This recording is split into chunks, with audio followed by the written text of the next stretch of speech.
Olá, uma ótima tarde a você. Começamos agora o Agricultura BR. Olá, uma boa tarde. Hoje é quinta-feira, dia 15 de março. Acompanhe com a gente os destaques desta edição. Nesta edição você vai ter uma informação muito importante e também por que a mosca da vinhaça, ou para alguns mosca do estábulo, tem causado fortes prejuízos para a pecuária quando não administrada a vinhaça de maneira correta. Início da colheita da soja na Argentina indica a produtividade média das lavouras um pouco acima do que estava sendo esperado. No editorial do Agricultura BR de hoje, você vai ver por que essa situação do governo norte-americano de impor taxações mais altas sobre ferro e aço podem ser benéficos para a exportação brasileira de soja, de algodão e de milho. E o Ministério da Agricultura prorroga o calendário de plantio do milho de segunda safra para o estado de Goiás. Tem mercado físico, mercado futuro e previsão do tempo. Começa agora o Agricultura BR.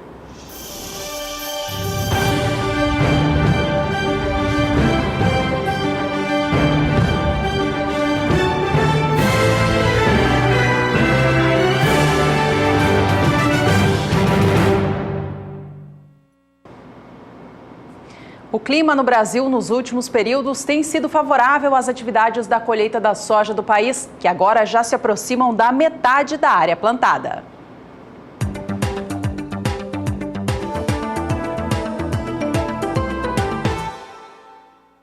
A consultoria da Atagro apresentou recentemente os números atuais de como está o andamento da colheita da safra de soja no Brasil e mostrou que o ritmo andou bem na última semana, evoluiu em 11 pontos percentuais. Enquanto na visão e nos cálculos da consultoria da Atagro, a área colhida com soja no Brasil chegava aos 36% no dia 2 de março, chegou aos 47% no último dia 9, sexta-feira da semana passada. A retirada do grão dos campos ainda está atrasada em relação ao ciclo anterior, mas agora fica bem próxima à média das últimas 5 temporadas, quando nesta época do ano contava com 49%. E a Celes divulgou o seu 8º acompanhamento de safra nesta quinta-feira e trouxe uma aceleração na sua estimativa para a produção de soja no Brasil. Essa aceleração é de 2% e a Celes agora acredita numa produção nacional para o ciclo 2017-2018 de 115 milhões e 700 mil toneladas da oleaginosa. De acordo com a Celes, foi o regime de chuvas mais abundantes durante a fase do verão, principalmente, que causou o viés de alta para a expectativa de produção de soja do Brasil. Esse regime de chuvas melhorou ainda mais a produtividade média esperada dos estados do centro-oeste do país, Mato Grosso do Sul e Goiás, e também dos estados que compõem a fronteira agrícola do Mato Piba, causando níveis recorde de produtividade para estas regiões. O único ponto negativo é para o estado do Rio Grande do Sul, em especial no seu extremo sul, que sofreu com um clima mais seco, o que acabou derrubando o rendimento das lavouras por lá.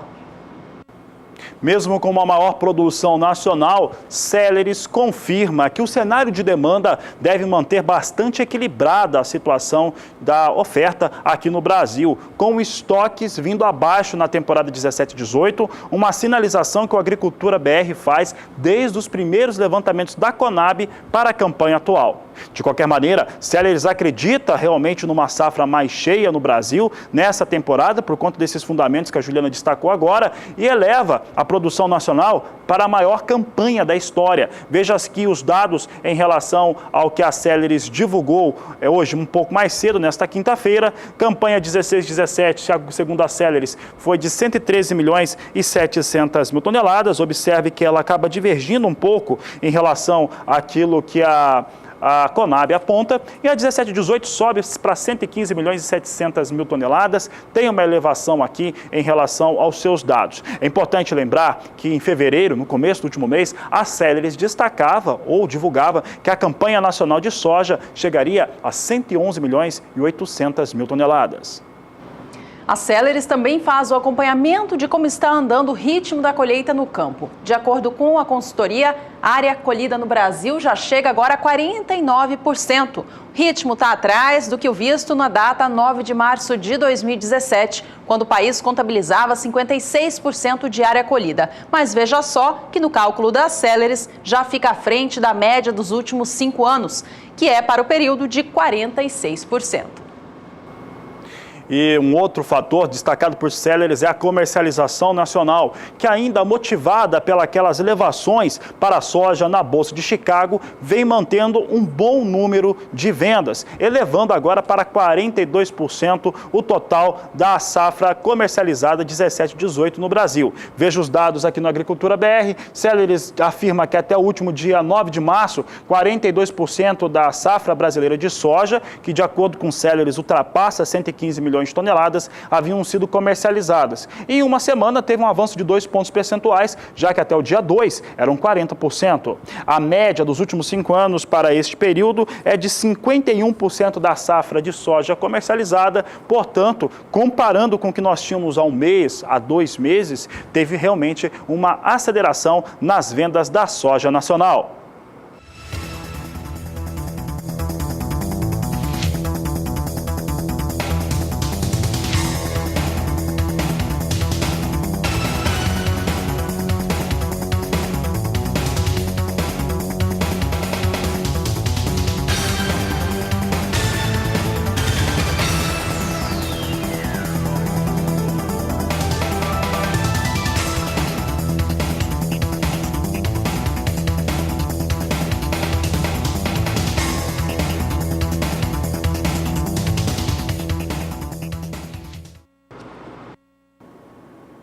O assunto agora do Agricultura BR é soja, mas a soja no cenário internacional. Como acontece tradicionalmente todas as quintas-feiras, o Departamento de Agricultura norte-americano divulgou o seu relatório de vendas e exportações, que trouxe um bom volume de vendas para a soja norte-americana. Vamos saber como é que esse boletim se posicionou hoje. Ele foi motivo para alguma recuperação para a soja na Bolsa de Chicago. Semana encerrada em 9 de março, totalizou 1.269.556 toneladas. A safra chega a 49.270.000 toneladas de soja já vendidas. A meta de exportação, rebaixada, como você bem sabe, é de 57.150.000 toneladas. Então, aqui estão os dados para as vendas e exportações de soja, de acordo com o relatório de vendas e exportações desta quinta-feira. Mas o assunto agora seria falar, claro, falei de como que está o comportamento de venda nos Estados Unidos, seria falar de soja em Chicago. Mas antes de falar da soja em Chicago e a sua operação hoje, que eu já adiantei que está em recuperação, eu vou falar de um outro tema igualmente importante. A forte queda que teve para os negócios com soja em Chicago nesta última quarta-feira. E a questão que fica é a seguinte: quais seriam os motivos que motivaram essa forte redução nesta quarta-feira? Um desses motivos, Fabiano, seria o fator Argentina, que já começa a registrar as primeiras atividades de colheita da safra de soja do país. Segundo a consultoria AgriSource, dados preliminares já mostram produtividades médias um pouco acima do que estava sendo esperado, surpreendendo o setor. As atividades, no entanto, só acontecem agora na região norte da Argentina. A AgriSource lembra que ainda é muito cedo, é claro, para tomar como base estes números para projetar qualquer produtividade média a nível nacional. No entanto, estas informações que começam a chegar no mercado já geram alguma especulação sobre possíveis quedas para a nova projeção da safra de soja do país, que poderia vir no mês de abril, no relatório de oferta e demanda dos Estados Unidos. Alguns agentes de mercado lembram da quebra da forte seca que os Estados Unidos sofreram no ano de 2012, que acabou gerando uma forte especulação de quebra de safra, e quando a colheita realmente começou a acontecer, rendimento médio ainda não estava tão baixo como estava sendo esperado. Por isso, então, fica essa dúvida no mercado de que se essa safra vai ser tão forte a quebra assim, conforme todos vêm comentando. Por enquanto, a expectativa é sim de forte baixa na produção. A gente requenta os números com vocês aqui dos últimos relatórios apresentados pelos órgãos que fazem o levantamento da safra no país. Na coluna em verde, você vê os números da Bolsa de Cereais de Buenos Aires, que estimava no início da safra uma produção de 54 milhões de toneladas. No seu último relatório, baixou para 42 milhões esta projeção, já marcando uma quebra de safra em 12 milhões de toneladas. Nas colunas em vermelho, você vê as projeções da Bolsa de Comércio de Rosário, que saíram de 52 milhões de toneladas para 46 milhões e meio no seu último levantamento. E nas colunas em azul, os resultados do Departamento de Agricultura dos Estados Unidos, que projetaram até o mês de fevereiro uma safra de 54 milhões de toneladas na Argentina, mas que no mês de março baixou com muita força esta projeção, já trazendo a safra em 47 milhões. Além disso, Juliana, e também o telespectador do Canal do Boi, há um outro fator que é fundamental para se observar. É o seguinte, tem tido uma história, corre a boca pequena, como se diz aqui no Brasil, lá nos Estados Unidos, que tem algumas estimativas para a temporada 2018-2019 que já apontam para um aumento na área de cultivo de soja norte-americana, que subiria 2% para, olha, inacreditáveis e até o momento nunca se alcançou 37 milhões de hectares, o que seria um número bastante elevado. Com 37 milhões de hectares, evidentemente que teria uma safra, caso não tenha nenhum problema climático, pelo menos igual a essa de 2017-2018. Vamos ver os números que a Agricultura BR pegou e fez aqui um apanhado entre os dados da última safra do Departamento Norte-Americano e também os números que estão se comentando nos Estados Unidos. Então aqui, a Agricultura BR com dados do Departamento de Agricultura Norte-Americano e também de analistas dos Estados Unidos, por isso que nós chegamos aqui a essa fonte, nós temos aqui os números que mostram 36 milhões 210 mil hectares que foram ocupados na safra atual, 17-18, e chegando até 37 milhões de hectares na próxima temporada, 2018-2019, o que pode acarretar uma safra mais cheia ainda, ou pelo menos igual a estas duas últimas norte-americanas, o que mexeria negativamente com os valores. E tem ainda um outro elemento importante, Fabiano. Juntou-se a tudo isso uma ameaça de uma guerra comercial entre China e Estados Unidos, com a China podendo impor uma sobretaxa contra as importações de soja dos Estados Unidos, fato esse que poderia ser um fator baixista para a soja negociada na Bolsa de Chicago. A história é a seguinte, Juliana, olha só.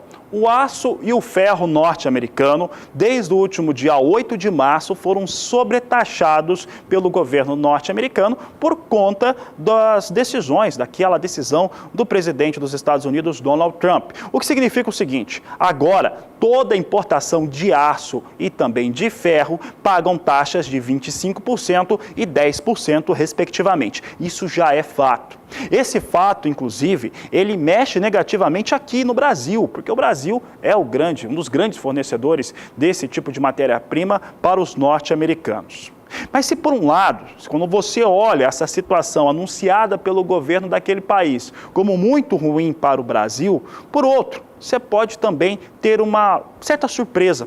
Sabe por quê? Porque a China se incomodou muito em relação a essa decisão norte-americana, até porque também exporta seus produtos com base de ferro e aço para os Estados Unidos. E aí a expectativa é que se tenha uma reação, um tipo de retaliação chinesa em torno da decisão norte-americana.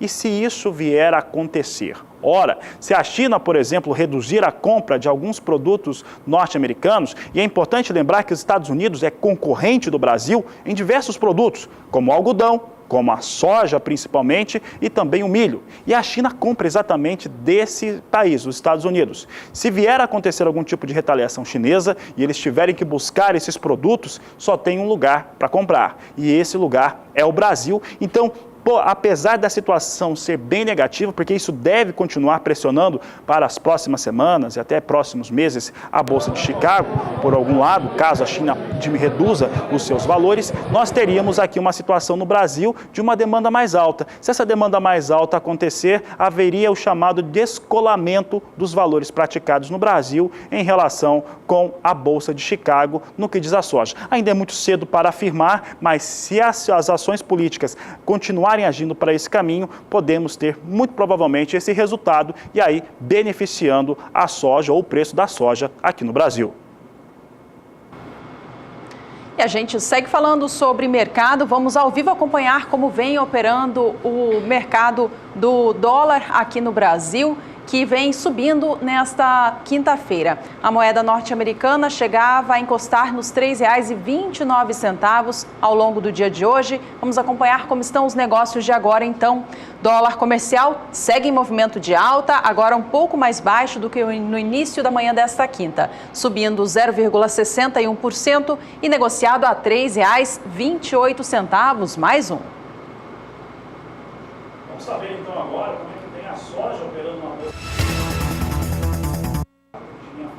Teve um impacto negativo nesta última quarta-feira por conta desses fatores citados. A Argentina, que pode não ter uma queda tão forte assim, teve uma chuva na Argentina, é isso que aconteceu. E também os Estados Unidos. Estados Unidos, sim, traz essa informação, pode chegar a 37 milhões de hectares a área de cultivo com a oleaginosa. E isso pode impactar bastante nos negócios. E também, claro, Estados Unidos com China, a questão do ferro, do aço. Vamos saber agora como é que vem soja em Chicago, porque soja em Chicago vinha com recuperação agora há pouco, por conta do relatório de vendas e exportações que trouxe um bom volume. Veja comigo aqui como é que vem soja agora. Não há mais negócios nessa posição de março, nós estamos na data do dia 15, então ela migra para as demais posições. Em maio vem a $10,41 mais 50 o bushel, alta de 0,89%. Julho, $10,51 o bushel mais 75. Tem negócios com alta de 0,83%. Elevação de 0,83% também na posição de agosto, $10,53 mais 50 por bushel. Está aí os negócios hoje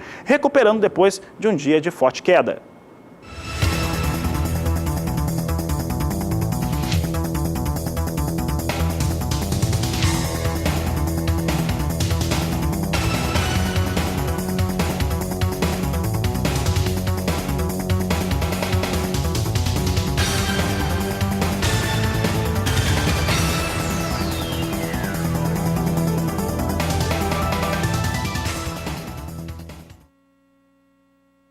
Está acontecendo em Ribeirão Preto, São Paulo, 13º Encontro Confinamento, Gestão Técnica e Econômica, um evento promovido pela Coan Consultoria e pelo Canal do Boi. O tema do encontro deste ano é a alquimia do confinamento, transformando o seu negócio em lucro. Bom, nós vamos agora viajar até Ribeirão Preto, porque o Jorge Zaidan está lá e está organizando muita coisa bacana. Zaidan, esse é um evento tradicional para a pecuária brasileira, não só para o confinamento, que traz soluções e que apresenta bons resultados, aquilo que nós podemos ter para a pecuária brasileira. Gostaria que você fizesse um apanhado geral do evento e também falasse um pouco das atividades de hoje. Boa tarde, Jorge. Muito boa tarde, Fabiano, Juliana. Pois é, 12h20, acabou agora há pouco o painel Gestão e Manejo. Nessa alquimia que vocês citaram, são muitos elementos que juntos podem transformar a gestão, a produção em lucratividade. É isso que interessa, é isso que os produtores, os investidores desejam em qualquer modalidade. No confinamento não é diferente. À tarde nós teremos aqui inovações tecnológicas, todas as palestras voltadas para esse segmento. E amanhã, o encerramento aqui mesmo no Ribeirão Shopping, de onde nós falamos ao vivo.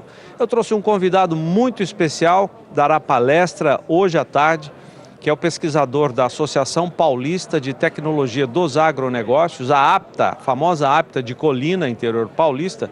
Ele é um dos criadores do conceito Boi 777, que é o Dr. Flávio Dutra de Rezende. O conceito 777, nós já mostramos muito aqui, o boi na primeira fase ganha 7 arrobas, na segunda de recria mais 7 arrobas, chegando à terminação com idade jovem, com outras 7 arrobas, perfazendo um total de 21 arrobas. Esse é o conceito, em síntese, criado pelo Dr. Flávio e também pelo Dr. Gustavo, que é outro pesquisador da APTA de Colina. Doutor Flávio, muito obrigado pela sua entrevista. Com relação ao ganho de carcaça, que é o tema desse boi 777, o Brasil, como é que está a evolução do ganho em peso? Todo mundo sabe que o pecuarista não recebe pelo peso do boi vivo, mas sim pelo peso da carcaça após o abate. Então não interessa um boi muito pesado se a carcaça não tiver um bom rendimento. Em suma, esse é o conceito da pecuária de corte. Como é que está a evolução do ganho da carcaça aqui no Brasil?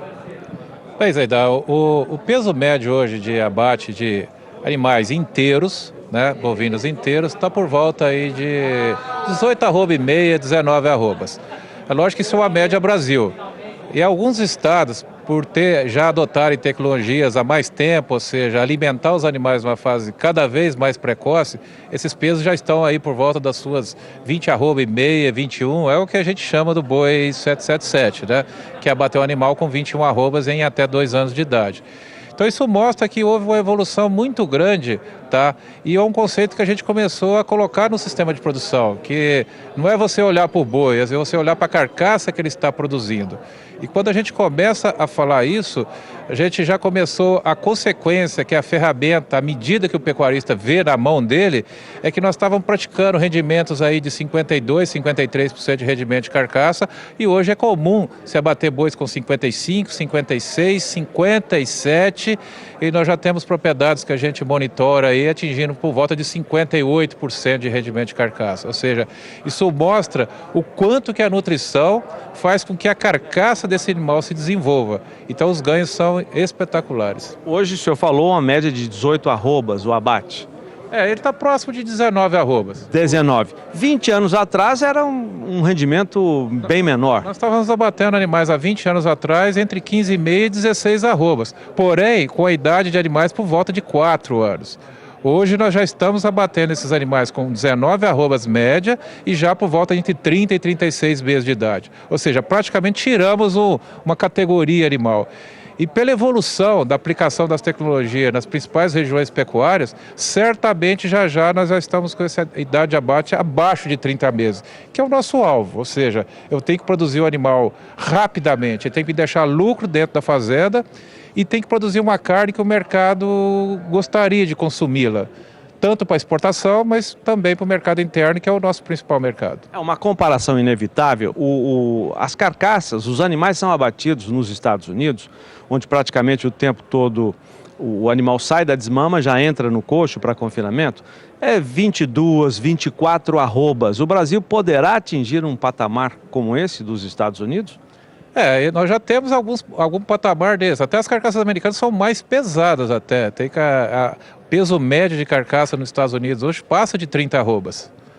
Então, assim, nós temos ainda um caminho muito grande a ser perseguido, porque é o seguinte, a partir do momento que essas carcaças vão ficando mais pesadas, os cortes comerciais também vão ficando mais pesados.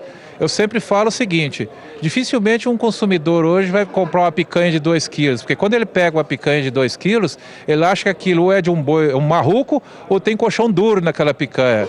Mas nós produzimos animais hoje jovens e picanha de 2 quilos. Então, nós temos que quebrar alguns tabus para que a indústria frigorífica possa abater esses animais e, obviamente, comercializar esses cortes. A dona de casa vai no açougue, vê uma picanha de 1,8 kg e fala, não, isso aqui não é picanha. Mas pode existir essa picanha? Não, existe picanha de 1,8 kg, de 2,2 kg. Um boi de 24 arrobas dá uma picanha acima de 2 quilos.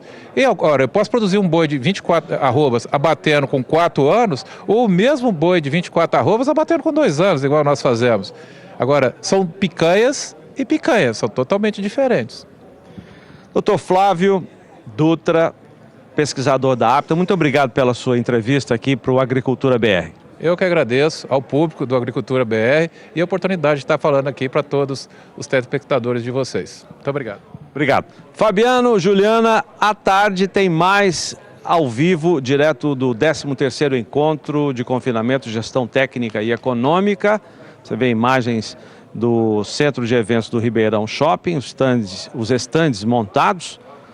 agora já vazios, porque estamos no horário de almoço. À tarde voltaremos a partir do Mercado do Campo com outras informações ao vivo daqui, Fabiano e Juliana.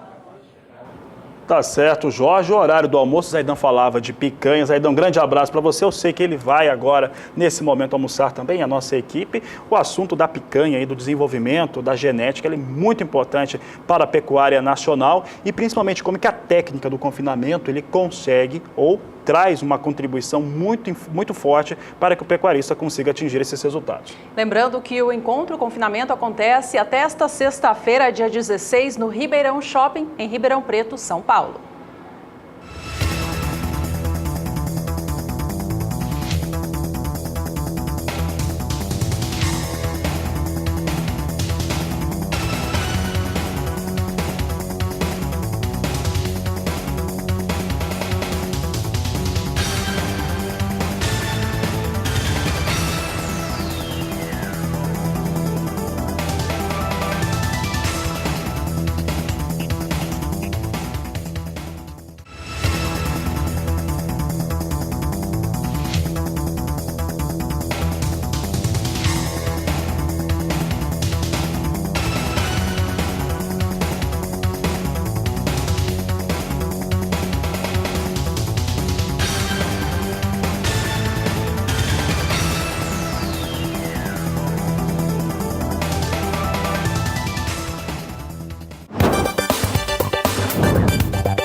E nos últimos anos, em alguns estados brasileiros, em especial no centro-oeste do país, muitas áreas que até então estavam ocupadas com pecuária, com áreas de pastagem, migraram para outras culturas.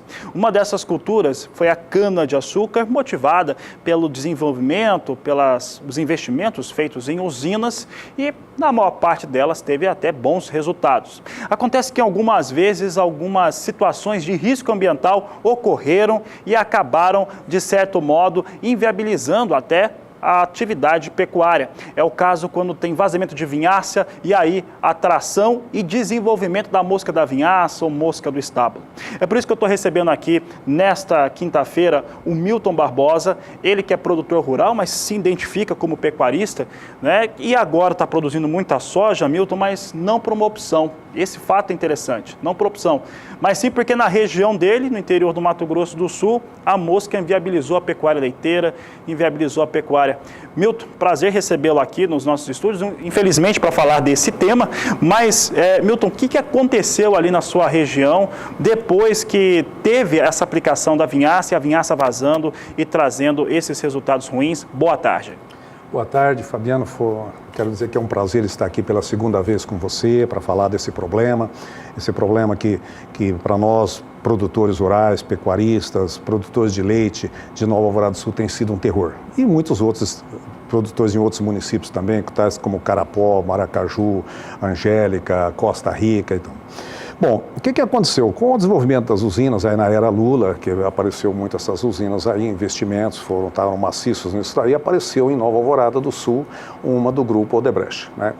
E nós achamos no primeiro momento que ia ser uma coisa muito boa, todo mundo se empolgou e tal, uma produção de energia, aquela coisa toda. E ela veio realmente. O que nós não sabíamos, né, quando apresentaram para nós lá na audiência pública, eram os problemas, o tamanho do lixo que ela produzia, que é essa vinhaça, que é o resíduo industrial da produção do etanol.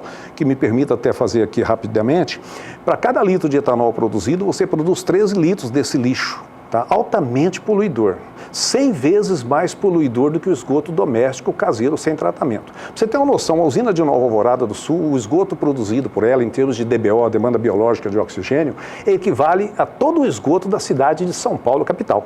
Então, é uma barbaridade. E isso tem sido jogado nos canaviais de uma forma totalmente sem controle.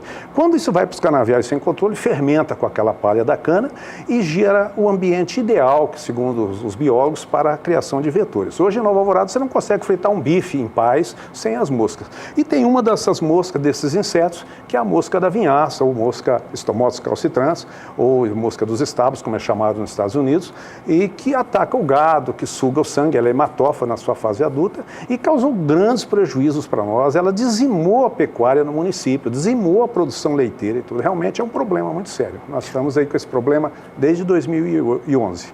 Bom, e o Milton citava aqui, que não é a primeira vez que eu entrevisto ele aqui no canal do Boi, é porque lá em 2011, 2012, já tinha conversado com ele em outro programa no Bom Dia Produtor sobre o mesmo tema, quando ele começou em 2012, que teve essa explosão do contexto e também dos pecuaristas, eles reclamando a situação.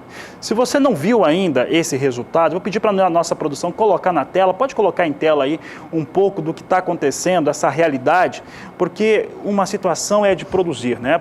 A produção da cana, ela é importante, evidentemente, produz combustível, mas o problema é essas piscinas de vinhaça próximo às áreas de cana, onde está a palhada, aí temos alguns animais, né, atingidos pela mosca. A quantidade de moscas, são moscas que trazem um resultado bastante negativo para a pecuária. Foi em 2012, Milton, que teve o início dos processos, das ações judiciais. O que vem acontecendo de lá para cá? Tá. Ela começou, na verdade, lá em Angélica, com um cidadão chamado, que era até criador de gado, não me lembro no momento, até conheci de vocês, produzia gado. Ele inclusive era um realizador de leilões aqui no canal do Boi. Sim, você conheceu esse rapaz aí lá de Angélica. Começou lá, até o deputado Ari Rigo fez a denúncia e tal. A gente, na época, ainda era produtor em Alvorada, não tinha usina. Então, nós começamos depois. Essa imagem aqui, desculpa, essa imagem é muito forte, que é o rio contaminado Sim. pela vinhaça. Isso é o rio que passa no fundo da vinhaça. Pela terceira vez há vazamento nesse rio, com grande mortandade de peixe. Isso é constante, isso é terrível, é um relaxo total. Porque isso aí tudo demonstra como eles tratam o lixo deles. Ninguém cuida. Isso, infelizmente, eu até falar nome aqui é deselegante, mas é o Odebrecht. Eu acho que vocês pegam o jornal todo dia, vocês veem como é que é a situação. Ela não cuida, não está nem aí. Ela faz um marketing que cuida, mas o resultado está aí. Você vê as imagens, infelizmente, do gado morrendo, não pode mostrar e tal, que eu trouxe para você, por uma questão aí de ética aí, mas é muito triste você ver o gado morrendo, pessoas que produziam 600 bezerros, produzir 200, ter que fechar, gado abortando, tá. Aí é uma imagem quando vazou a vinhaça, aí uma criança sobre ataque da mosca, né, e tal, o gado, olha que absurdo, que animal. Segundo o seu Leinenfeld, a partir de 4 moscas no animal já causa estresse, aí tem mais de 500 moscas, né. Tá certo, Milton. Bom, o Milton citou aqui o Odebrecht. O Odebrecht é a proprietária ou a condutora, gerenciadora da usina Santa Luzia. Já fica de antemão o convite para a participação da Odebrecht. Nós iremos até a região, vamos conversar com os responsáveis, desde que eles nos recebam. Mas, se quiser entrar em contato, ou pedir para a produção colocar o telefone, o WhatsApp do programa, pode entrar em contato. Nós vamos conversar aqui a respeito desse assunto, porque atinge a empresa, mas atinge principalmente a produção dessa região do estado de Mato Grosso do Sul. Então, a mosca tem causado, de certo modo, se não disseminou o rebanho, ela fez com que os pecuaristas parassem de produzir isso e partissem para as outras culturas, como soja e como milho. Sim, é o meu caso, por exemplo, eu ainda tenho um pouco de pecuária por questão de teimosia, questão de uma atividade familiar desde 1929 que nós estamos nessa terra, eu sou a 3ª geração, então eu tenho essa paixão, eu tive que abandonar o leite porque não tem jeito. Mas o gado de corte ainda continua com pouco. Agora, muita gente mudou, as leiterias fecharam todas, muita gente arrendou para eles, outros partiu para a lavoura e tal. Realmente, hoje, Nova Alvorada do Sul, a pecuária foi substituída realmente, né? Quais são as ações que vocês têm tomado, os pecuaristas, os produtores da região, contra a mosca da vinhaça, a mosca do estábulo? Bom, inicialmente foi dito que nós tínhamos que limpar coxo, que nós tínhamos não sei o quê. Só que o nosso gado é a campo, não tem um coxo para limpar. Isso realmente, nós não temos estábulos, não é mosca do estábulo. Mas nós partimos para correr todas as propriedades, através sob orientação do sindicato, nossa presidente do sindicato, nós rodamos as fazendas todas circunvizinhas das áreas fertirrigadas com vinhaça, olhando se tinha sujeira, se tinha alguma coisa. Tanto é que o Ministério Público, tanto federal quanto estadual, esteve lá, fez perícia e nunca encontrou uma larva de mosca nas propriedades. Quer dizer, quem estava gerando as moscas era a área da usina. Lá foi encontrada larvas, né? Então, e nós tomamos a vida de cuidar, estamos sempre falando, fizemos workshop, tivemos um trabalho muito grande nesse sentido. Agora, fora disso, nós partimos para pedir a ajuda da Assembleia, pedimos ajuda da UAB, pedimos ajuda do Ministério Público Estadual, do Ministério Público Federal, e estamos aí aguardando uma ação do Ministério Público Estadual local, que está aguardando a perícia para ver o que vai fazer, porque realmente a situação tornou-se insustentável, né? Então, acaba a vinhaça, acaba a mosca, volta a safra que nem voltou agora, e nós estamos muito preocupados este ano, Fabiano, porque, segundo o professor Koller daqui da Embrapa, Quando há muita umidade, ela prolifera mais ainda, e calor. Então, são coisas que nós temos hoje, calor e umidade. A vinhaça, por si só, já traz a umidade, mas como temos a chuva, nós estamos com medo de uma explosão este ano. Então, de ter uma população de mosca, no caso, surtos, muito né? maior. A mosca, ela vai procurar essa situação mesmo. Não é que ela não existiria se não tivesse a vinhaça, mas a que a vinhaça dá uma condição muito melhor para ela. Potencializa, né? Potencializa. E a vinhaça, até uma questão aqui, e nós estamos mostrando imagens, porque só no discurso isso não é tão impactante, e também a condução da imagem é muito mais importante. Tem um buraco que foi aberto, um buraco profundo, inclusive, para absorção de vinhaça no solo. É o que nós vamos mostrar agora, já está no ar, o pessoal colocou. Eu vou pedir para eles colocarem aquela imagem do buraco, tem uma que está cavado, aí está ele cavado, e depois vai mostrar ele, se o pessoal tiver aí, ele é já coberto com a vinhaça, né? Totalmente encoberto, alagado pela vinhaça. Ali foi aberto pela usina para ter essa observação, está aí o buraco, agora ele já, o pessoal até deu uma parada, deu uma pausa na imagem, ele sendo aqui absorvido pelo solo. Esse é um risco que se tem, né? Tanto por conta do gado, que tem as moscas que acabam proliferando muito mais, mas para o solo também, para o lençol freático, a mesma coisa, Milton. Nós acreditamos que a gravidade da vinhaça, depois de tudo que a gente leu e pesquisou, que a mosca é apenas a ponta do iceberg. O solo, esse solo aí, ó, esses buracos, na minha visão, são feitos para camuflar o crime ambiental, porque aí vai sumir mais rapidamente. Então, isso aí para mim é terrível, isso vai descer para o lençol. Daqui a uns anos nós vamos estar furando um poço aí nessa região e vamos estar tomando a água contaminada, né, com potássio. Ô Milton, vocês têm algum levantamento, conhecem alguma coisa a respeito do valor das propriedades? Como é que tem sido o mercado frente ao valor das propriedades? Porque quando você tem uma situação como essa, não posso criar gado, tá certo que a terra agrícola tem até uma valorização melhor, mas quando você não tem, tem um condicionamento que proíbe algumas culturas, você acaba tendo uma desvalorização. Está tendo algum tipo de levantamento na região? Nós não temos isso daí. Eu posso falar por poucos exemplos que a gente conhece, né? Eu não tenho, estudo não tenho. Mas, por exemplo, a minha vizinha estava vendendo, nos ofereceu lá em torno de R$10 mil o hectare. Há 10 anos atrás, né, já falava em 15 mil nessas áreas, né? A minha mãe até tem uma pequena propriedade que está à venda, tal, ela queria 15 mil, falaram que ela ia 20, não sei o quê, ela não consegue achar 10. Então, eu não sei se é fruto disso daqui ou não, mas, ou se é fruto do mercado, eu não sei te responder, não temos estudo nenhum, mas que houve uma desvalorização, houve sim. Tá certo, Milton. Bom, aqui está essa conversa com o produtor rural, com o pecuarista que está aqui conosco, mas fica o compromisso do Canal do Boi. O pessoal estava até participando um pouco no Facebook em relação à nossa participação. Nós vamos fazer essa reportagem sim, irei, então o pessoal tá questionando, mas colocar mesmo, trazer o Odebrecht para falar a respeito dessa usina, a usina Santa Luzia, produtores rurais também, e mostrar se está tratando essa vinhaça. O problema não é o uso da vinhaça, mas o uso irregular do produto que traz aí uma situação ambiental bastante perigosa para animais e também para a população. Milton. Eu queria fazer uma consideração, se você me permitir. Nós, produtores rurais, não somos contra a usina, não somos contra a produção de etanol, de maneira nenhuma, não queremos fechamento de usina, porque nós somos taxados, nós que brigamos pelo meio ambiente, brigamos pela oportunidade de nós continuarmos lá com a nossa produção de pecuária, a nossa atividade centenária que está aí, que ajudou a desenvolver esse estado. Nós só queremos continuar lá. Eles fazem o etanol dele e nós fazemos a nossa carne, produzimos carne aqui, achamos que somos tão importantes quanto eles. Tá? Damos emprego, geramos renda, recolhemos impostos, igual eles. Então, nós só queremos esse socorro, que nos deixe lá. Não somos contra eles. E convido você, Fabiano, sua equipe toda, para ir lá. E isso aí tem sido uma constante. Tá? Tem sido uma constante esses derramamentos e tal. Eu não sei, trocou a diretoria agora, vamos ver o que acontece, se vai mudar alguma coisa. Mas nos últimos 7 anos, qualquer dia que você chegar lá, você encontra essa bagunça. Então, eu convido vocês para ir lá, vou lá levar vocês nos locais, mostrar isso daí. Estou à sua disposição, nós e os produtores, para falar, contar outras histórias para vocês de sofrimento, de ter que largar a sua atividade, tudo em função desse pessoal. Tá certo. Milton Barbosa, obrigado pela sua participação na Agricultura BR. Nós, produtores de Nova Alvorada, que agradecemos essa oportunidade que você está nos dando aqui de nos ouvir. Obrigado, Milton. Então, a Agricultura BR, Canal do Boi, tem esse compromisso. Vamos em loco, vamos conversar com as partes responsáveis. Este foi o assunto da entrevista do Agricultura BR.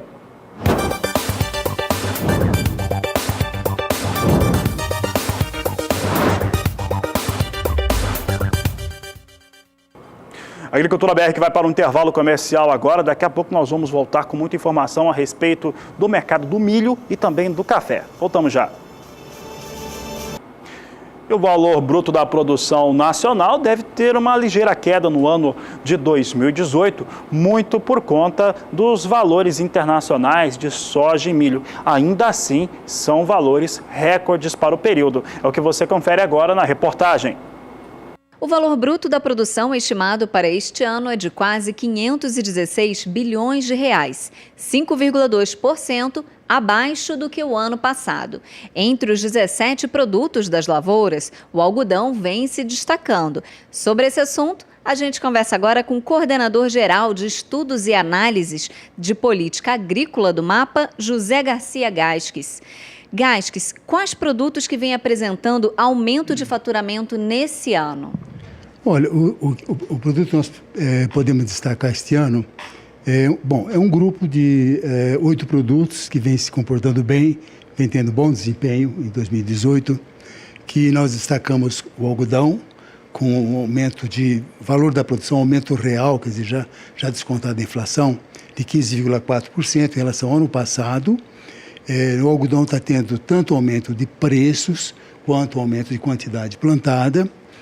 Batata inglesa, também com bom resultado, 8%, cerca de 8%. Cacau, café. O café, este ano, é considerado um ano, na terminologia do pessoal que trabalha com café, um ano de alta, quer dizer, um ano de alta produção. Então, o que se observa é que nós devemos ter uma produção mais alta de café este ano. E também um comportamento bom dos preços. A mamona, também com um bom aumento, soja, tomate e trigo. E quanto foi destinado para a pecuária esse ano? Olha, a pecuária esse ano está com valor de produção estimado em 160 bilhões de reais aproximadamente. 146 bilhões, desculpe.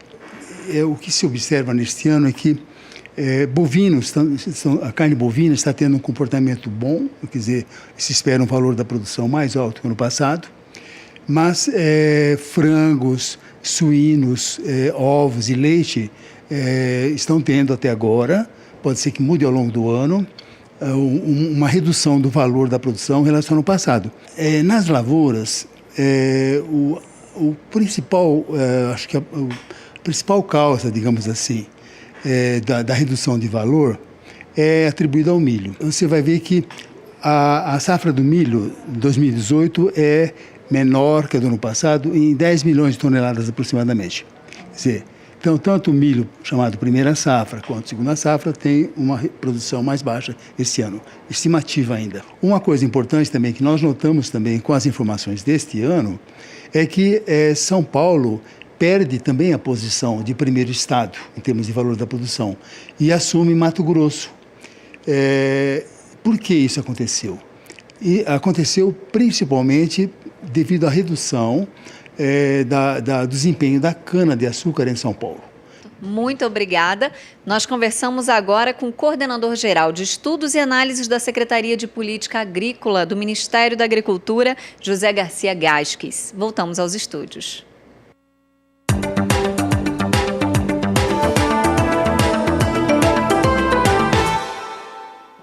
O Ministério da Agricultura publicou na terça-feira desta semana uma portaria que retifica o zoneamento agrícola de risco climático para a cultura do milho de segunda safra em Goiás.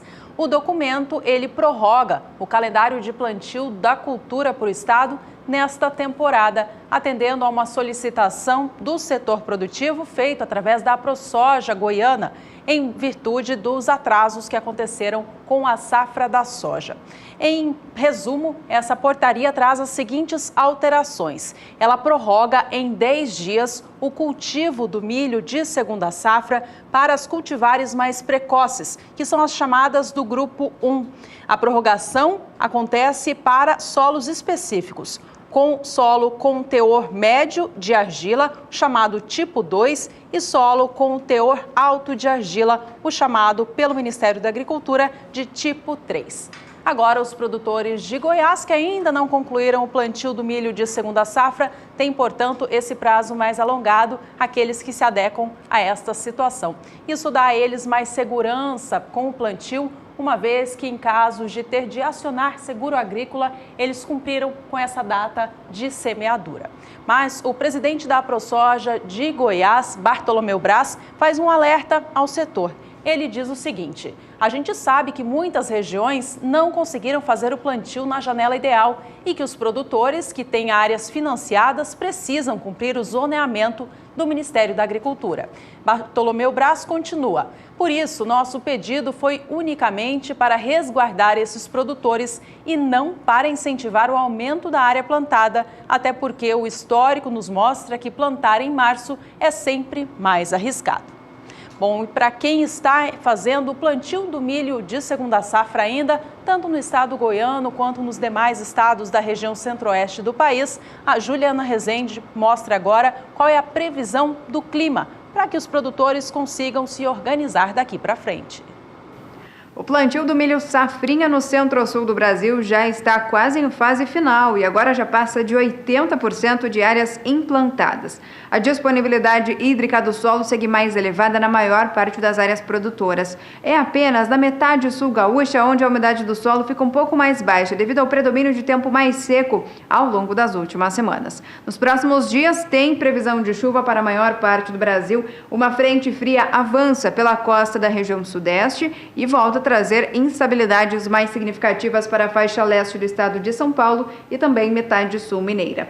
Na região central tem previsão de chuva ainda, isso de maneira mais significativa por conta da influência da umidade na Amazônia. Então, na metade norte do Brasil também segue chovendo tanto na região norte como no interior do Nordeste. Só que no Nordeste as chuvas são irregulares, especialmente na faixa leste. No decorrer da segunda semana, a partir do dia 21 de março, esse mesmo cenário de chuvas mais concentradas nas áreas mais ao norte do Brasil ainda deve persistir. Então, a região norte, o nordeste e também a região centro-oeste ainda recebem pancadas de chuvas bastante significativas e com risco até para temporais. Nas áreas do centro-sul, nas demais áreas, tem previsão de chuva, só que o volume é que não deve ser tão elevado. Então, as pancadas persistem, só que de maneira mais irregulares.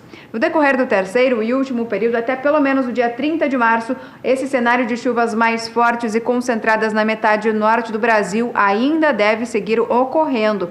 Então, a região norte, o interior do Nordeste e também a região centro-oeste seguem recebendo pancadas de chuva de forte intensidade e, com isso, a expectativa de manutenção da umidade do solo mais elevada, principalmente do centro até o norte do Brasil. Nas demais áreas do país, chuva mais fraca, tanto no sudeste, região sul, e ainda também na faixa leste nordestina até pelo menos o final do mês de março. Então, durante as próximas semanas, como não tem previsão de chuva muito significativa em áreas produtoras de milho safrinha do centro-sul do Brasil, a expectativa é de um cenário bastante otimista para que os produtores possam dar andamento às atividades de plantio das lavouras. Daqui a pouco eu volto com mais informações do tempo.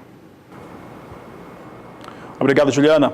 Olha, o Departamento de Agricultura dos Estados Unidos divulgou nesta quinta-feira, como tradicionalmente ocorre, o seu relatório de vendas e exportações. Para o milho norte-americano, as vendas até a última quinta-feira foram realmente muito fortes. Chegaram a 2.505.000 toneladas. É o que a Agricultura BR mostra agora. Nós trazemos essa movimentação até a última quinta-feira nas vendas norte-americanas. Está aqui a semana encerrada em 8 de março, semana com 2.505.077 toneladas. Na safra, foram vendidas até o momento 43.630.000 toneladas de milho. A meta é 48.900.000 toneladas, então já está se aproximando de bater a meta. Essa meta das vendas e exportações norte-americanas de milho realmente já não eram lá muito expressivas. É importante lembrar que durante os últimos anos, os norte-americanos perderam mercado tanto para o Brasil quanto para a Argentina. Mas o volume de vendas ele foi realmente elevado, Juliana, então vamos saber como é que milho em Chicago, neste momento, está se comportando, é o que nós destacamos aqui no Agricultura BR. Nesse momento, apesar de ter uma boa informação de vendas, as posições vêm com ligeiro recuo. Não há mais negócios na posição de março, hoje é dia 15, então elas migram para as demais posições. E maio vem com queda de 0,19% a $3,88 o bushel. Julho, $3,96 o bushel, com queda de 0,25%. Setembro, $4,01 mais 25 bushel, com queda de 0,24%. E o Agricultura BR vai agora para um rápido intervalo comercial. No próximo bloco, nosso assunto por aqui é café. Você vai saber qual que é a previsão de colheita do grão no estado de Rondônia. Aproveite para entrar em contato conosco, você entra através do WhatsApp. O número é 67996562266. Voltamos já. Estamos de volta. O assunto por aqui agora é café e a safra nova, que já começa a ser colhida em poucos dias.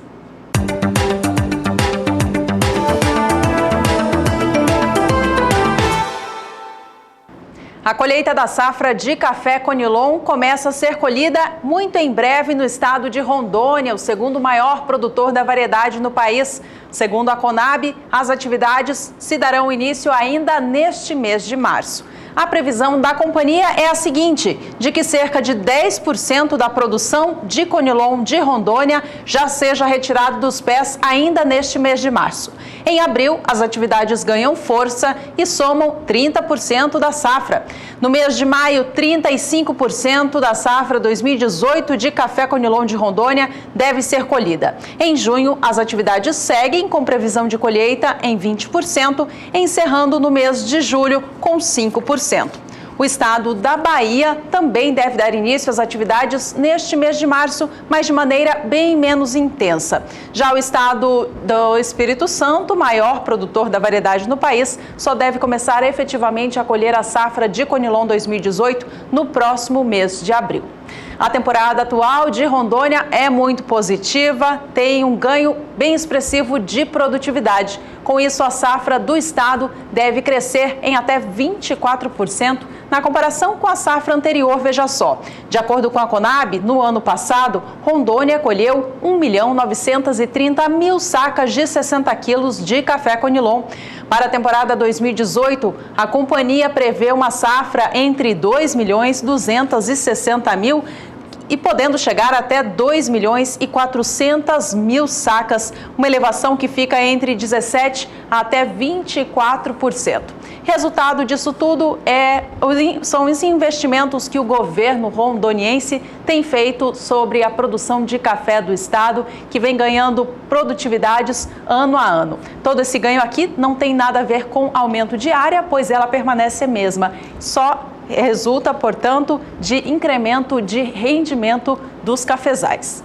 Bom, vamos saber então com a Juliana Rezende, da Somar Meteorologia, como que o clima fica então para o estado de Rondônia, já que vai em breve começar as atividades de colheita.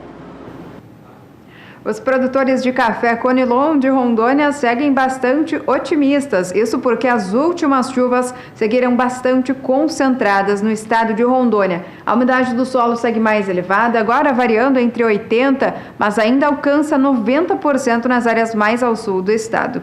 Então o solo segue com bastante umidade para os cafezais da região. Nos próximos dias segue chovendo, são instabilidades tropicais que ainda atuam na região norte, isso de maneira bastante abrangente, e seguem também se espalhando pelo estado de Rondônia. Até pelo menos o dia 20 de março, o acumulado de chuva em Rondônia fica bastante significativo, em torno de 30 milímetros em apenas 5 dias. No decorrer da segunda semana, a partir do dia 21, essa chuva vai começar a ganhar um pouco mais de intensidade. O calor e a umidade do ar mais elevada seguem mantendo as pancadas de chuvas mais fortes na região norte. Em Rondônia, a chuva agora ganha um pouco mais de força, os acumulados já ficam em torno de 50 milímetros e a partir do terceiro período, até pelo menos o dia 30 de março, expectativa de chuva persistente e com forte intensidade no estado de Rondônia. Então, com isso, o cenário segue ainda bastante otimista para o desenvolvimento dos cafezais do estado, porque o solo deve seguir com boas condições hídricas. Daqui a pouco eu volto com mais informações do tempo. Obrigado, Juliana Rezende. Por aqui nós vamos continuar falando de café agora no cenário do mercado futuro. Começando pela referência para o Conilon, que é o Robusta, negociado na Bolsa de Londres. Vamos saber dos valores agora, posições agora negociadas para a Bolsa Londrina. Nós temos aqui a posição de março ainda com negócios a $1.790 por tonelada, com queda de 0,77%. Maio, $1.736 a tonelada, recua 0,91%, enquanto que a posição de julho é negociada a $1.767 a tonelada, com queda de 0,61%.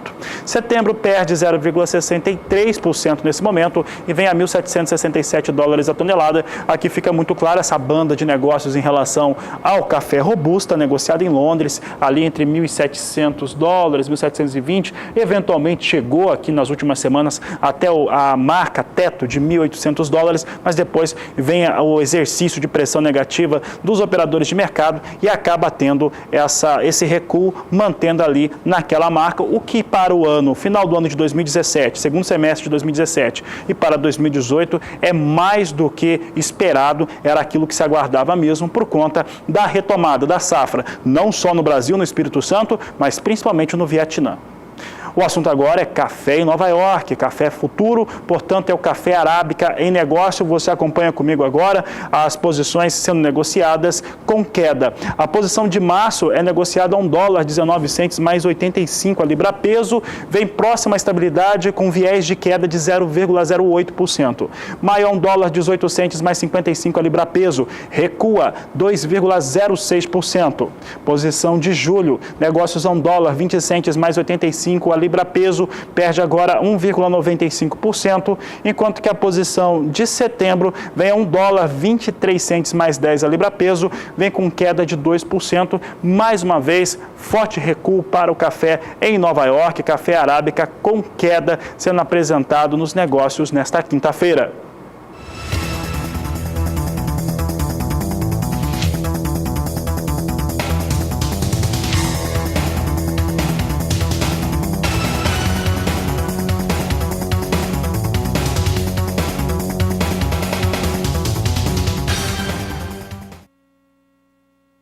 Vamos para mais um intervalo. No próximo bloco tem muito mais informação para você. A gente destaca a produção de mandioca no Brasil. Você vai saber sobre tecnologias agropecuárias que foram apresentadas na última semana durante a Dinapec 2018. Não saia daí, voltamos já.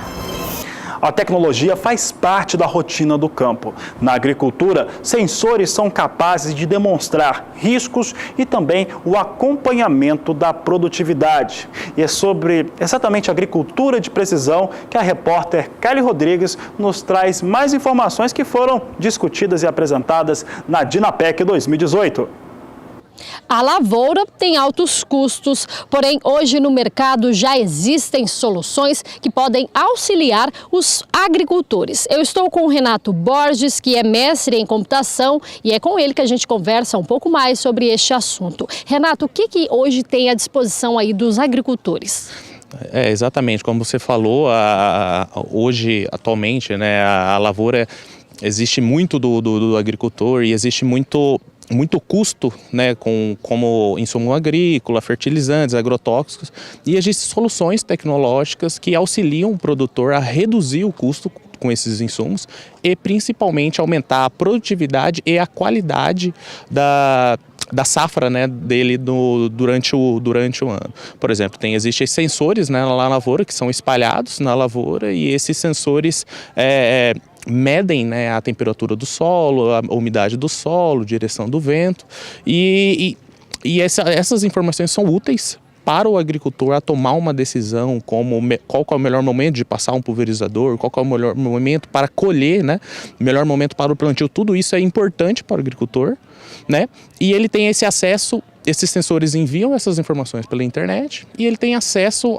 pelo aplicativo todas essas informações na tela do celular e para ele tomar uma decisão a partir disso. Né? São informações que são monitoradas pelos próprios agricultores. Exatamente, o agricultor tem esse background, né, de ficar monitorando diário, né? Tem um monitoramento diário através dessas tecnologias, dessas soluções que estão no mercado. Em relação a valores destes produtos que estão no mercado, compensa? É caro para o agricultor? Na verdade, a palavra é o retorno sobre o investimento, né? Ele vai ter, com essas soluções, na verdade, ele vai investir X e ele vai ganhar 3X através da produtividade, através da redução de custos realmente com esses insumos. E o agricultor, o que vocês têm percebido? Na atualidade, eles têm buscado essas tecnologias, porque hoje em dia no campo também a tecnologia está aplicável, né? Sim, o agricultor moderno, né, até busca essa tecnologia para aumentar a produtividade, para ele ser mais competitivo no cinturão agrícola, né? Então ele tem essa busca, esse anseio de buscar tecnologias, principalmente aqui no nosso estado do Mato Grosso do Sul, do estado do Mato Grosso também, no Paraná, de tecnologias inovadoras para aumentar a produtividade dele e reduzir esses custos que são altos. Renato, muito obrigada pelas suas informações. Tá aí, então, detalhes importantes que fazem a diferença na agricultura. Kylie Rodrigues para o SBA.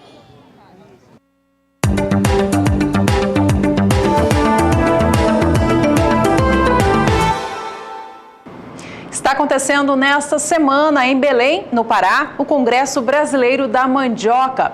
Minicursos, palestras, painéis e visitas técnicas fazem parte da programação. Ao longo destes dias do evento, que se encerra nesta próxima sexta-feira, serão colocados em discussão e apresentadas as novas tecnologias voltadas à cultura da mandioca e também à indústria da fecularia.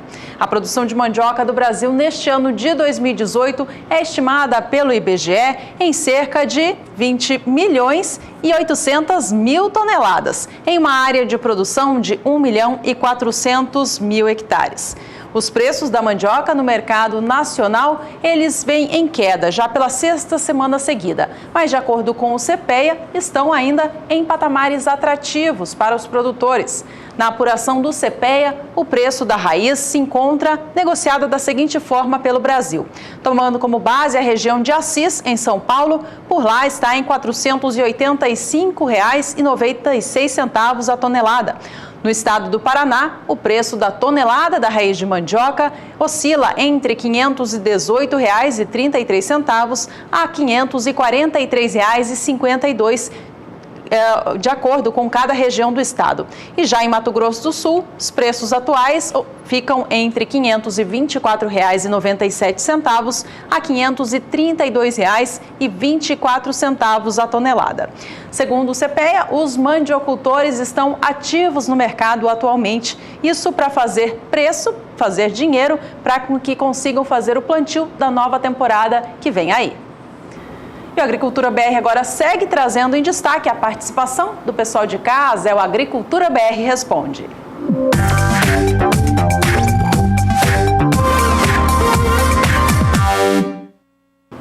E a Juliana falava da produção de mandioca e o produtor rural que está participando conosco hoje é um produtor de mandioca. Vamos ver, saber quem está participando. Eu sei que é do estado do Pernambuco e é o Carlos Nascimento, do município de Goiânia, Pernambuco. Boa tarde, gostaria de saber a previsão do tempo para Goiânia, no Pernambuco. Sou produtor de mandioca, é o que ele diz aqui para nós. Juliana. Carlos, quem responde para você e para todos aí da região é a Juliana Rezende. Respondendo à dúvida do telespectador Carlos, da região de Goiânia, no estado do Pernambuco, que quer saber como é que fica o tempo agora ao longo dos próximos períodos. Bom, a disponibilidade hídrica do solo da faixa leste do estado de Pernambuco segue um pouco mais baixa. Isso porque no decorrer dos últimos períodos a chuva diminuiu bastante em toda a faixa leste da região nordestina. Para os próximos dias, essa tendência ainda vai seguir persistindo, ou seja, de tempo mais seco, de chuva fraca. A partir dos próximos 5 dias é o tempo mais seco que vai predominar até pelo menos o dia 20 de março. Durante o próximo período, entre o dia 21 e 25, a chuva até volta a acontecer, mas são pancadas de fraca intensidade e de curta duração, tanto que o volume de água já não é elevado, ficando em torno de 15 milímetros no máximo. No decorrer do terceiro e último período, até pelo menos o dia 30 de março, tem previsão de chuva na região de Goiânia, na faixa leste de Pernambuco, só que as pancadas de chuva ainda devem seguir acontecendo com baixos acumulados. Já nas demais áreas produtoras de mandioca da metade norte do Brasil, tem previsão de chuva, isso porque acontece no interior do Nordeste e também na região norte, como o Pará, que é um dos principais produtores de mandioca. Então, as instabilidades ainda acontecem em áreas produtoras de mandioca como o Pará, o interior do Nordeste também, e aí por conta disso, o solo também deve seguir com boas condições hídricas nas principais áreas produtoras de mandioca da metade norte do Brasil. Hoje eu encerro por aqui a minha participação. Até mais!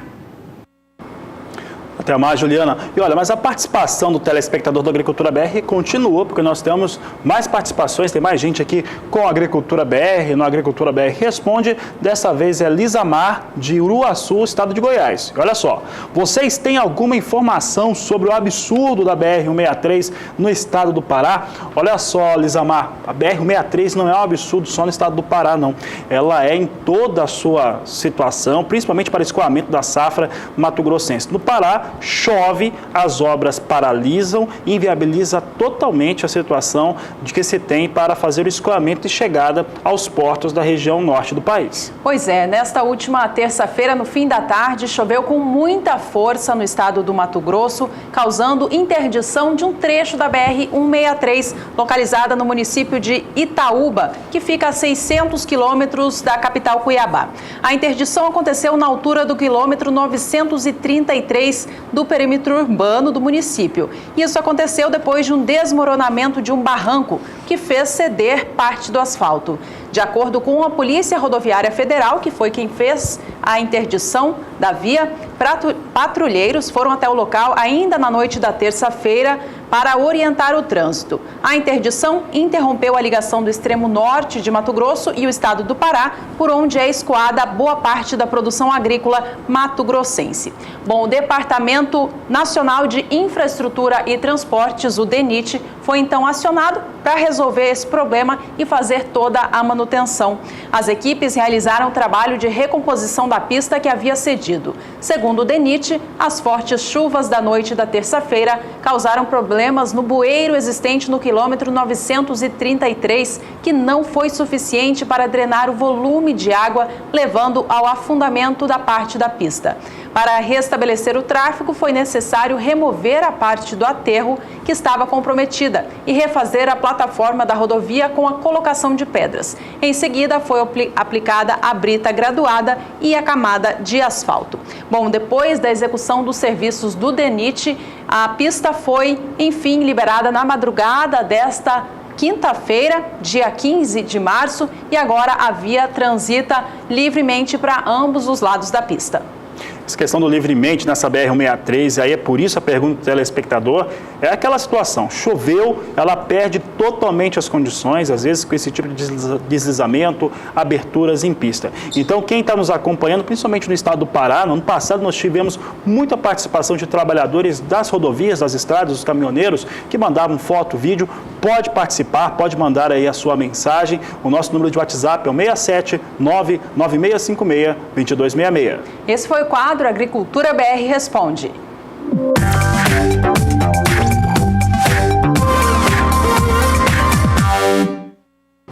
E no próximo bloco a gente fala sobre o desempenho do Rio Grande do Sul no que diz respeito às exportações de tabaco. Daqui a pouco também as últimas informações do mercado da soja. Não sai daí, voltamos já. As exportações gaúchas de tabaco registraram um forte incremento neste início do ano de 2018.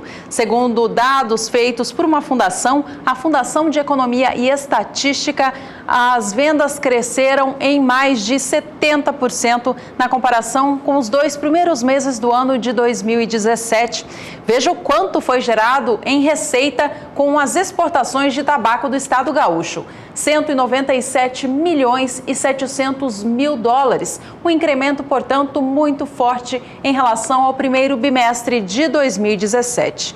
A produção de tabaco no Rio Grande do Sul é muito importante para a economia do estado. Ela responde por 15% da atividade agropecuária por lá, sendo que o produto, juntamente com seus derivados, ocupam a terceira posição no ranking das exportações gaúchas, atrás apenas dos grupos soja e grupos da carne.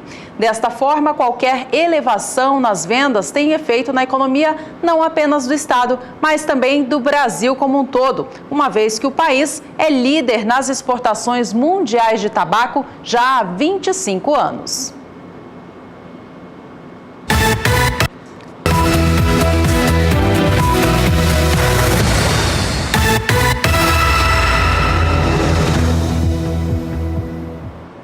Programa chegando ao fim, a gente volta a falar de soja por aqui agora e traz em destaque o preço pago pelo Brasil. Em primeiro lugar, a gente acompanha o indicador da soja na média Brasil, que toma como base o preço nos 10 maiores estados produtores. Vamos ver o que tem acontecido? Alta de 3,6%. Neste último mês, o preço saiu de R$ 65,07 a saca para estar negociado na data de hoje, já na casa dos R$ 69,00. Relembrando o que aconteceu, o preço subiu para R$ 67,47 no dia 21 de fevereiro, para R$ 68,77 no dia 1º de março e chegou a superar a casa dos R$ 70,00 na média nacional no dia 6 de março. Fechando naquele dia a R$ 70,45 a saca. De lá para cá, registrou algum recuo, mas ainda assim em patamar elevado. Preço da saca a nível nacional se encontra em uma média atual de R$ 69,60. De olho agora no preço médio da saca da soja no estado mineiro, que tem registrado valorização de 3,8% nos últimos 30 dias. No dia 12 de fevereiro, a cotação estava em R$ 65,25 a saca. No dia 21 do mês passado, o estado pagava em média R$ 66,25 a saca. No dia 1º de março, cotação era de R$ 67,50. Valores subiam para R$ 68,75 no dia 6 e recuaram até a data atual, dia 15 de março, estando negociada no dia a R$ 67,75. Ainda assim, elevação significativa de R$ 2,50 por saca no acumulado deste último mês. Por fim, vamos ao estado paulista, que nestes últimos 30 dias registra elevação de 6% no valor da saca da soja. No dia 12 de fevereiro, o valor estava em R$ 66,25. No dia 21 do mês, subia para R$ 69,25 e já alcançava a casa dos R$ 70 no início deste mês de março. No dia 1º, cotação média estadual era de R$ 70,25 a saca. No dia 6, fechava aos R$ 71,25 e de lá para cá recuou, assim como a gente viu acontecendo nos demais estados produtores, mas mantém um patamar alto de R$ 70,25 a saca.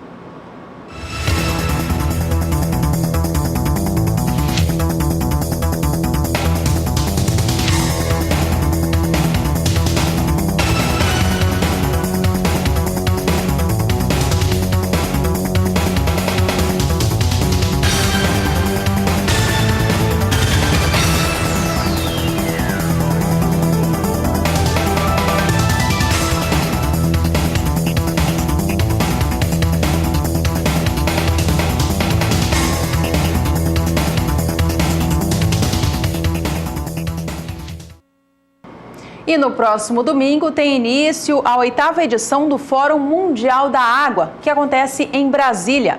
Direto da capital federal, a repórter Camila Xavier tem mais informações. A programação das atividades do 8º Fórum Mundial da Água, que acontece em Brasília, de 18 a 23 deste mês, foi apresentada nesta quarta-feira no Palácio do Buriti. De acordo com o governador de Brasília, Rodrigo Hollenberg, a expectativa é receber em torno de 30 mil pessoas no evento. Ações da Secretaria de Agricultura, Abastecimento e Desenvolvimento Rural também serão apresentadas no fórum. O Fórum Mundial da Água faz parte de um ciclo de eventos internacionais que acontece na cidade a cada 3 anos, com diversas atividades gratuitas. O governo de Brasília pretende, com o fórum, deixar um legado para a capital federal e também para o Brasil, de uma nova consciência em relação ao tema água. De Brasília, Camila Xavier para o SBA. Seguimos em destaque com a soja por aqui e os negócios no mercado futuro da Bolsa de Chicago.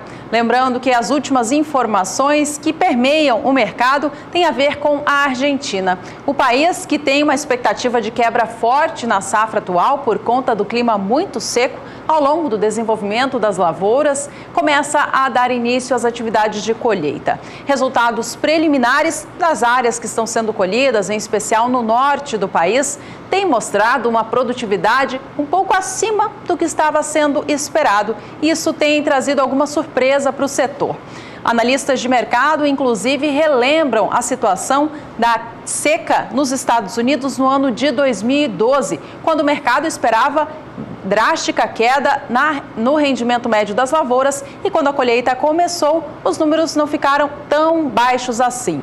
Portanto, especulações a respeito dessa produtividade na Argentina já começam a sondar no mercado internacional da oleaginosa. A gente acompanha como que a Bolsa de Chicago vem operando neste momento, então, vem em movimento de alta para as posições de mais curto prazo. A de março não possui contratos acontecendo mais, como hoje é dia 15, eles migram para as demais posições. Negócios para março, ou até a última posição, eram negociados a $10, 28 centos mais 50 por bushel. Maio, que já tem negócios, são $10, 44 centos mais 75 por bushel, com alta forte de 1,21%. Posição de julho opera com alta de 1,17%, negociando o bushel do grão a $10, 55 centos mais 25. Enquanto agosto vem a $10, 56 centos mais 50 por bushel, alta também expressiva para essa posição acima de 1%. Por fim, vamos acompanhar o dólar comercial aqui no Brasil, que nesta quinta-feira vinha em movimento de alta. Chegava a passar dos R$ 3,29 na manhã do dia e, neste momento, vem aos R$ 3,28 mais 5. A elevação em relação ao fechamento desta última quarta é de 0,73%. E com esta informação, encerramos aqui mais um Agricultura BR para você. Muito obrigada pela companhia, obrigada pelas participações. Não se esqueça que às 5h20 da tarde, pelo horário de Brasília, tem a terceira edição com o resumo do dia. Até lá!